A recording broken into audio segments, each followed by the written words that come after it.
Hey guys, welcome back. In previous video, we covered how do we create user in AEM.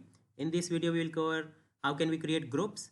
And in the next one, we will cover how can we give permission to a group. And subsequently, it will go to users. So I have just logged into my AEM server. Click on tools. Then inside inside security, click on security. You should see this tile called groups. Click on that. And basically you see there are lots of out of the box groups available within AEM system. But to create a new group, you should click on this create button, and here we'll give the ID. So for example, this is my group, and maybe I'll just add test keyword, and the name I'll just give the same name here.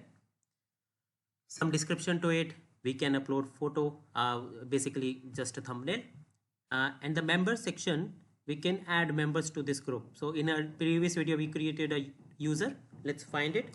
It's again a test predictive search. I'll just type in test and I can see my user, what I created earlier. So I'll just selected it and we can save it.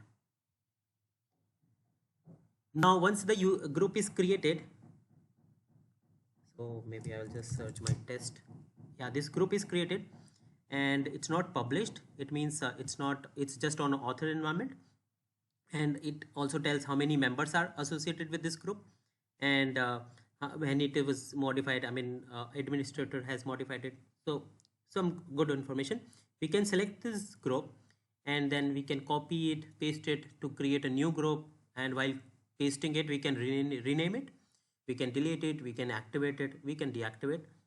Let's go to properties again, and we will land on the same screen where we see the details, and we will also see the members associated with this group.